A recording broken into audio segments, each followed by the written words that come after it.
Welcome inside Squared Circle Radio. I'm your host, Anthony Notarile, joined alongside by my panelists, Anthony Santaniello and Luke Halpert, here to bring you all the reactions, reviews, and recap of Monday Night Raw. And also, we have an exclusive interview with now newly crowned Intercontinental Champion Big E Langston. We'll get to that a little bit later. But let's start the show not with the Authority, not with the Intercontinental Champion, not with John Cena, with the Wyatts and the Shield, something that's been such a hot topic in the World Wrestling Entertainment world. And me personally, I'm a Wyatt guy. I used to be a big Shield guy, but I think the Wyatts took a lot of heat. What about you guys?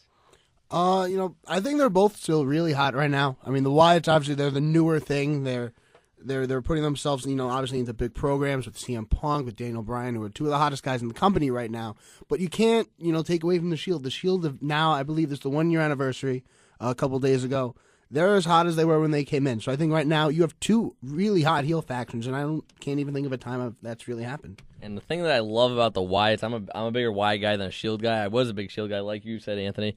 But the thing about the Wyatts is they're creepy, they're mysterious in the way they attack people. You never know when they're going to come out, what they're going to do next, and it really it takes everything for a turn when you really see what their main point is when they come out. And not only that, Anthony, but I think they're also fresh. And I think we haven't seen something since maybe the Jake the Snake days with Bray Wyatt. He really is a mastermind. I mean, even though you are kind of a Shield guy, Luke, you got to agree that Bray Wyatt is one of the freshest things we've seen in the past 10 or 15 years. Oh, absolutely. I mean, you can't take anything away from Bray Wyatt, the Wyatt family. They're one of the most interesting, complex characters that's coming along in a really, really, really long time. I just don't know if they've, if they fully eclipsed the Shield, because the Shield came in and you saw them when they came in, they interfered in a WWE title match right off the bat, right out of developmental.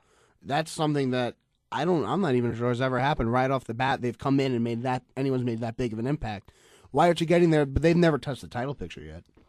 The thing with the Shield, I think they were huge right off the bat. The Wyatts were it took a little bit of building and promos to really get them to where they're at now. I really don't think anyone's ever going to top the Shield as far as how big of an impact they could make early on. Yeah, I don't think.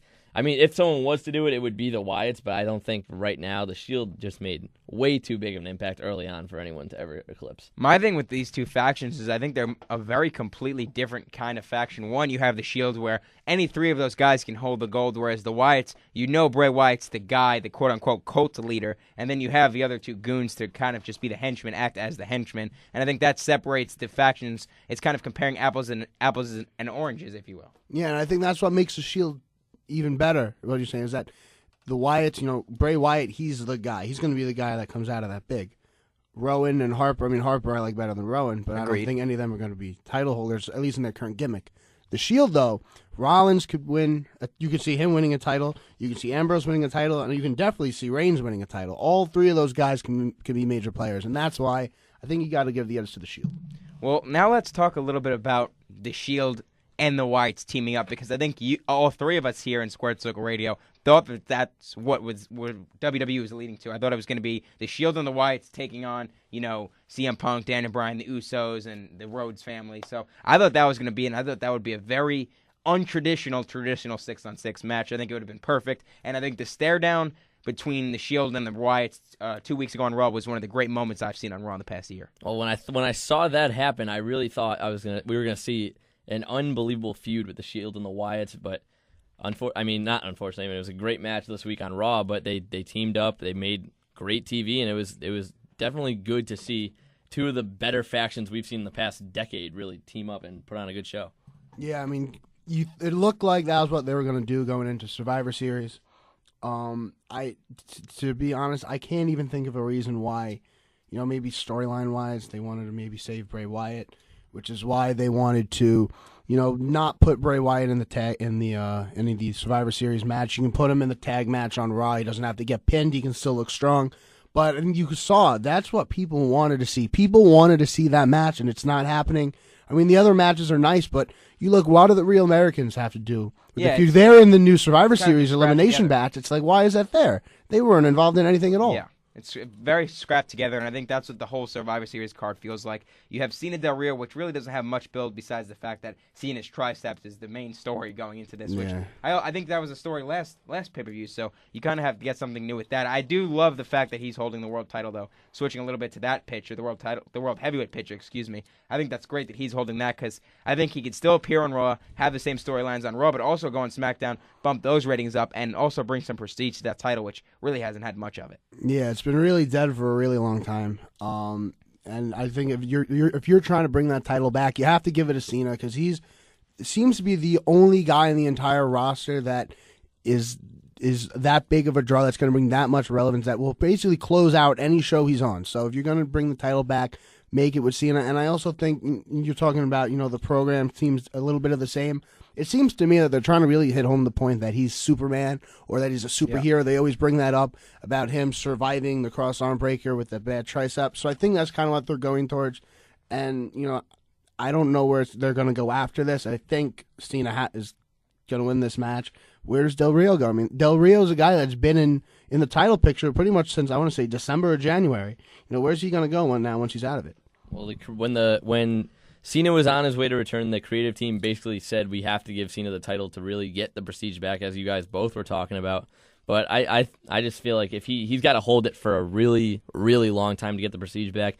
And another thing that you talked about, Anthony, with the Survivor Series card, how it doesn't really have a lot of build to it. I think WWE just has way too many pay-per-views right now. There's not 100%. There's not enough time in between each pay-per-view to get a good enough feud. Like when they were in the 90s, when those pay-per-views were great, they had a lot of time to build up between. You had like 2 months to build up between pay-per-views, and that's why those rivalries are great. And now you're seeing potential rivalries that could be great, but it takes 3 or 4 pay-per-views to really get all ends of it. A great example being, Hogan Warrior when they faced in the Rumble, and then you don't really see them go face-to-face again until that Mania match, so you're anticipating something. You want to see it, and I think that's why the first Cena Rock was so good is because it was built so well, and it was a long-term storyline, which we don't see much in the WWE. We see a short-term storylines all the time, and that's why I'm excited to see if maybe a long-term storyline is coming out with this whole authority thing, because I think 1 week I'm really into Big Show's getting huge pops, and then the next week I'm not into it, and I don't like the Big Show at all, and I think that's the authority has really not been hitting the trigger for me as of late. When it first came out, I loved it, and then Kane was thrown into the mix, and I kind of felt iffy on that. So, what are your guys' thoughts on the authority? The authority started off really great.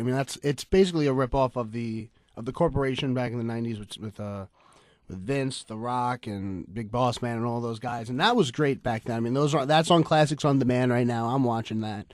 And, that was a really great angle. And I saw that it was happening here again, and I'm ecstatic because it was up against Daniel Bryan. And Daniel Bryan was the perfect guy the perfect babyface for that spot because he is stereotypically the guy that WWE is not going to like, that they're going to try to go against the grain. And what happened is now that he's out of that picture and Big Show's in there, this is not as believable. And plus, you had Big Show being really stupid in this whole angle where it's like, oh, I can own your company, but instead, I'm going to settle for my old job back with the same pay, no job security, and a title shot, which I'm probably going to lose.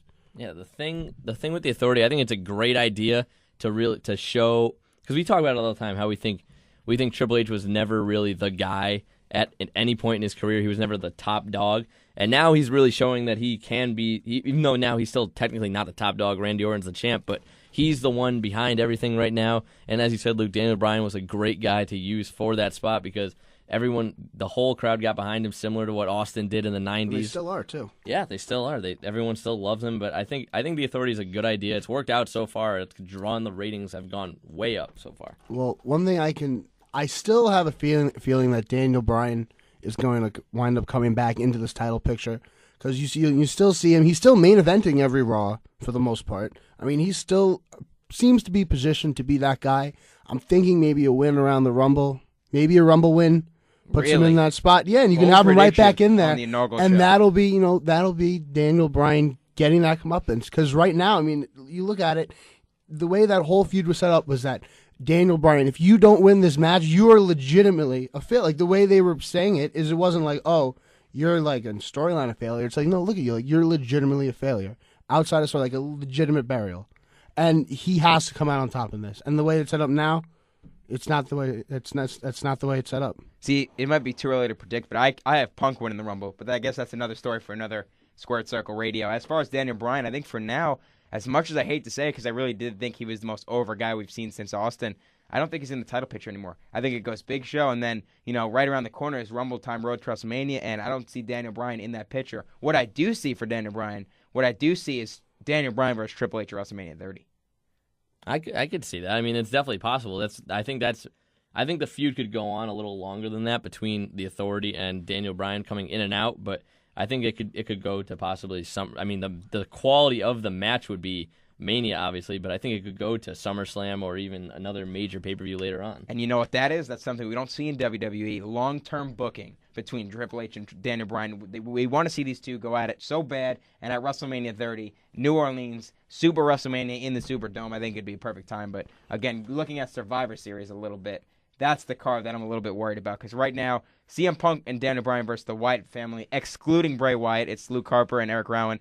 Those are the two that I don't see as much potential in as the Wyatts, and that's why I still think the Shield is probably complete, a more stable faction, a more valuable faction. But I think Bray Wyatt outshines the three of the Shield members. Oh, absolutely. I don't know if he outshines all three of them. I would say he definitely outshines the rest of the Wyatt family. Oh, no doubt. No, Yeah. I don't think they're put there to outshine. I don't think it's where Roman Reigns, Seth Rollins, and Dean Ambrose are all trying to outdo each other and all equally bringing something to the plate for the Shield. It's not like that with the Wyatts. I mean, it's clearly Bray Wyatt and then the two, And I think that's the thing. And that match I'm excited for. I just wish Bray Wyatt was involved in the ring.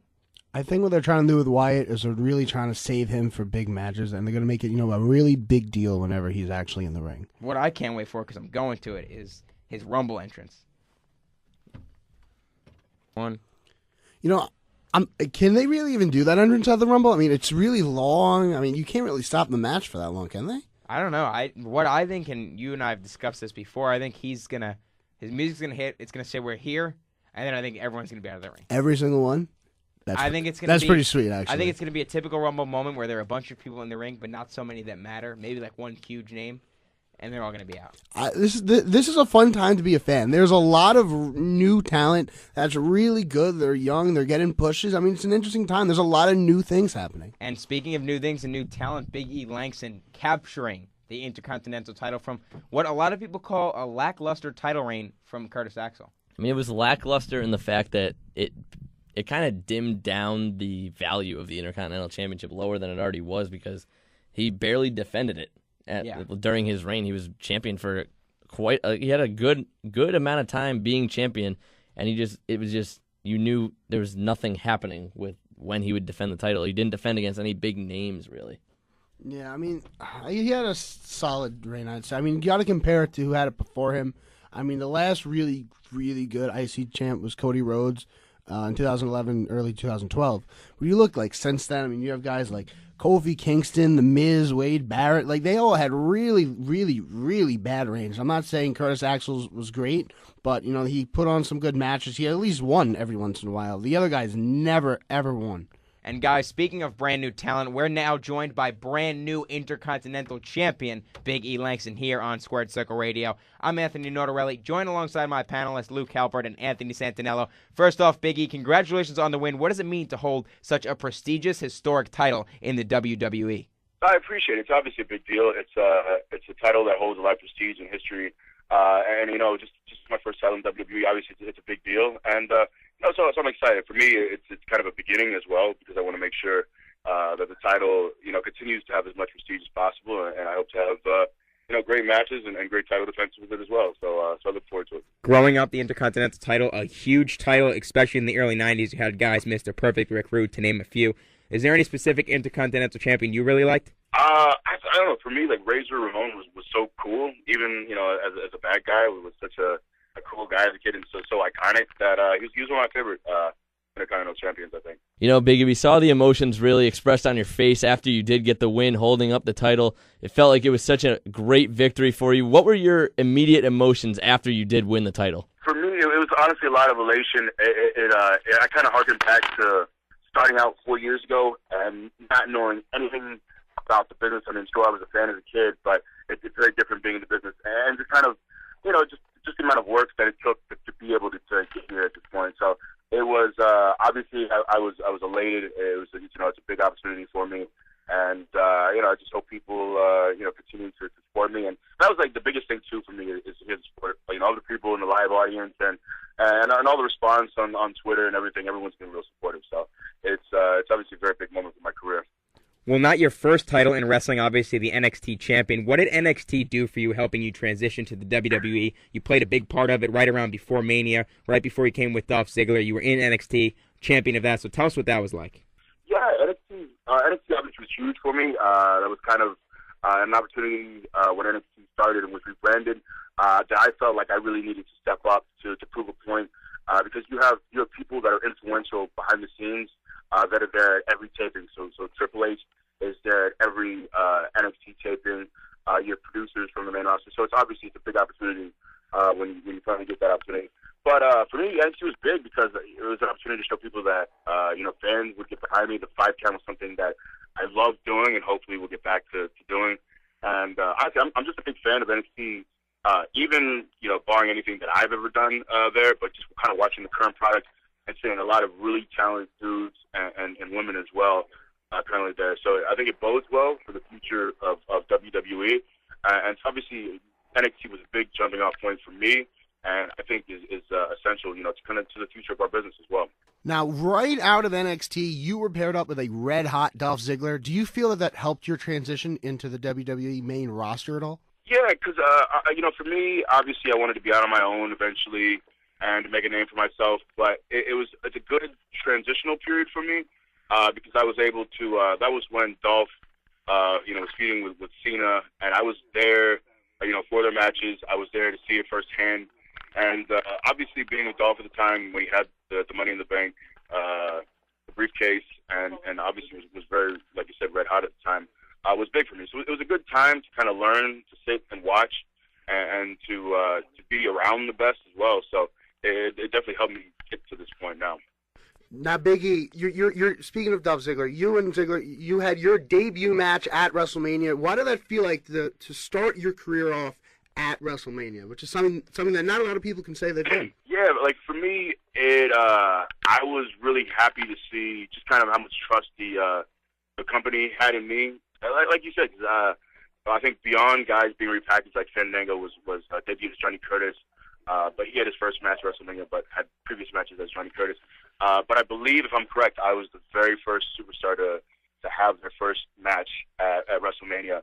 So obviously, to have the company have that much faith in you, to be part of such a big, WrestleMania in New York too, was big for me. And to be in the ring, obviously, with guys that talented, with Daniel Bryan, Kane, and Dolph Ziggler, was a very big opportunity. So it's something I'll always remember, and it was a huge moment. You're out there in front of 80,000 people, and it's New York, it's WrestleMania, so it's one of those things I'll obviously never forget.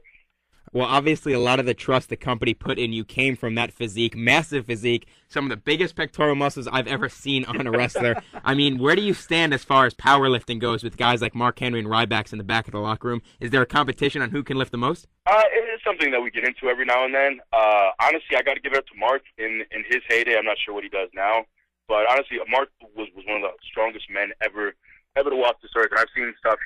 There's a special dumbbell called the Thomas Inch dumbbell that only like a handful of men ever have been able to lift over their head, and he's done. And his feats of strength are incredible. So I obviously got to give Mark his props that in his heyday he was superior powerlifter and strongman to me.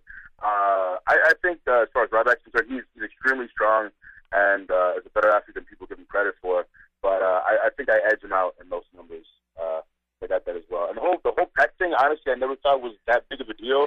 But I've gotten so many comments about the size of my chest. I guess it's a bit flattering, I suppose. So it's something I'm used to now.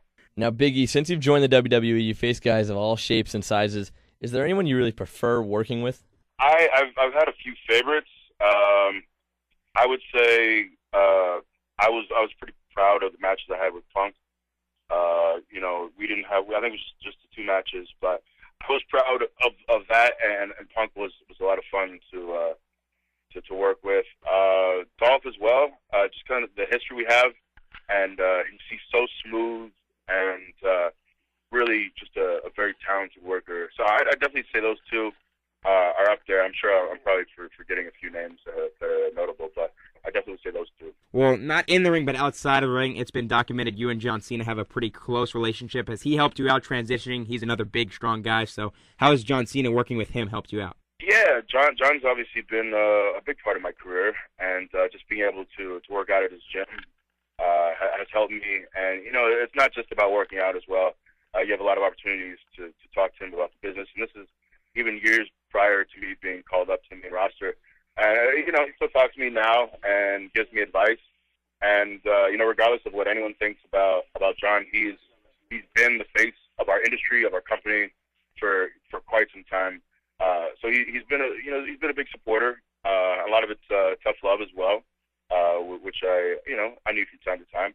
So I obviously owe a lot to him. It's not just John as well. There's a lot of people behind the scenes who've been supportive. And the biggest thing for me is realizing that it takes talent to succeed in this business, but you also need people to back you and support you and give you the opportunities. So I'm always appreciative of that. Now, if I can bring it back to WrestleMania, WrestleMania 30 coming up this year, 30 years, a lot of really standout moments over those shows. Is there a particular moment that stands out to you? As far as WrestleMania moments, obviously, selfishly, my favorite one is going to be the sole WrestleMania opportunity that I had last year in the tag match. Just kind of historically, as far as favorite WrestleMania moments, there are a lot that are iconic. I think, Steamboat and Savage is a classic. If I had to look, at other moments, I'd probably say Steamboat Savage right now. Be one of my favorites, and one that I wasn't involved in. Big E, do you have any dream opponents to face at WrestleMania? I've been asked this question a few times, and I was such a big Goldberg fan as a kid, and I got to meet him at a signing when I must have been maybe 10, 12 years old, and he was such a nice guy, and was polite and cordial, and that was a big moment for me. And just kind of selfishly, I think a match with Goldberg would be, that kind of would make my childhood complete. So there are a lot of guys that stylistically I think would be interesting, but if I was forced to name one, just for sentimental value alone, I would go with Goldberg. All right, well, that was Intercontinental Champion Big E Langston. Make sure to follow him on Twitter at Big E Langston for some hilarious tweets. Big E, thanks so much for joining us on Squared Circle Radio. Thank you guys for having me. Once again, Big E Langston on the inaugural Squared Circle Radio interview of the week. Normally, we like to get a WWE superstar. Great interview, Big E. Thanks for joining us once again. Now, yeah, that was awesome. That was pretty cool. That was a good guy to talk to. Where do you think his plans are for Survivor Series? Because right now, the IC match has not been booked. You would have to imagine that they're going to give him a match with probably a rematch with Curtis Axel. That's probably my best bet, to be honest. I don't even know. I don't even know if they're gonna give him a match. I mean, the match just happened this week, Survivor Series this Sunday, so they might just give him the week off and maybe have a rematch on Raw next week. Well, you look. There's only 5 matches on the card right now, not counting the pre-show. So I think you're gonna need some filler in there. So I probably can find some room for that. Well, winding down here, we only got 30 minutes. It's about 25 in. Let's talk a little bit about Survivor Series and the card. What do you guys think is gonna happen? Let's go match by match. Well, I guess we're starting with the pre-show. We have Kofi Kingston Miz, which is.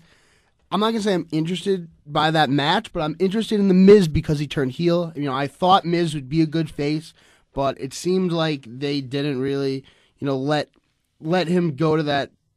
I guess he's a guy that's really can be like an X-rated kind of guy, but unless he goes there and becomes that poor man's Rock, he's really kind of weak, and he just came off as like a big kid. So I think the heel turn was long overdue. But what's the Miz's ceiling? Like, where does he go? He main evented WrestleMania. I don't think he can come back from that. He's been killed for 2 years now. I know. I don't think he can come back from that. I think he's a solid heel, more solid of a heel than he is a face. Oh, definitely. But I think he's going to come out on top of this match against Kofi. Yeah, the winner of this match though is irrelevant though. I can't imagine Miz loses though. Let's keep moving forward with the card now. Match after that, that's the pre-show. Then you're starting it off. Let's say the Divas match. If you want to make a quick opinion on that. I think I'm going to go Team Natalia on this one. I think the faces tend to win at the pay-per-views, so I'm going to go Team Natalia. Team Total Divas, because you can get your your Divas champion AJ to lose without dropping the title. And you know they want And making the Total Divas people look strong. Exactly. Let's start, I guess, with the title matches now before we get to the traditional Survivor Series matches. Randy Orton, Big Show, who you got in that one? I'm going to go Orton in this one. I think they still keep Randy Orton as the face of the Authority. I don't think Big Show, I don't think you give the title to the opponent of the Authority yet.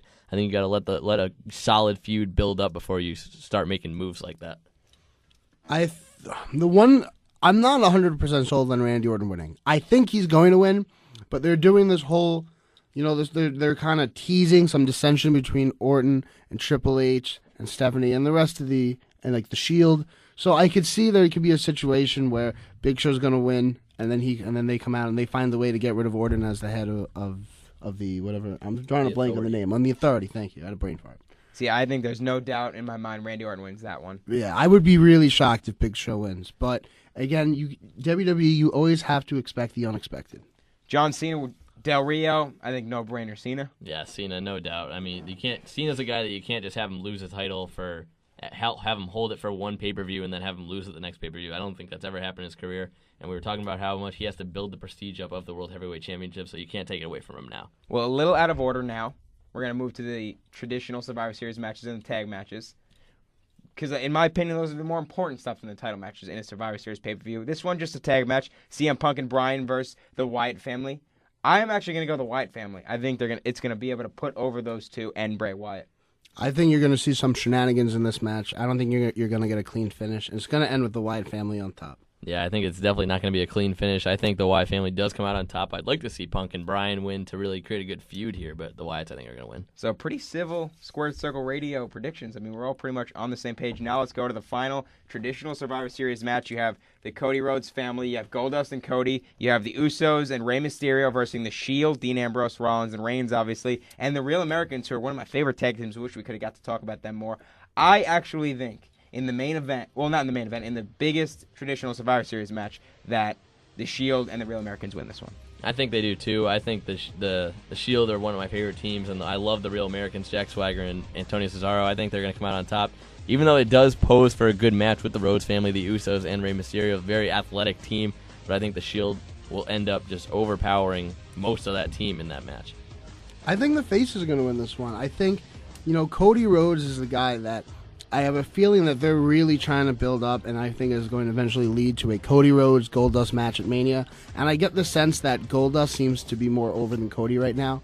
So I think they need to get Cody more over, make him a bigger star, make him seem like more of a threat. And to do that, I think having him go over in this Survivor Series match would be pretty big. All right, well, you heard it there from my panelists, Luke Halpert, Anthony Santanello. I'm Anthony Notarile here for Squared Circle Radio. Make sure to follow us on Twitter, where you can find all the different places to hear us. And make sure you tune in next week once again for our new interview. We'll let you know who that is once again on our Twitter, Squared Circle Radio. Anthony Notarile, once again, big thanks to Anthony Santanello, Luke Halpert, and, of course, Big E. Langston for joining us on the inaugural Squared Circle Radio. Catch you guys next time.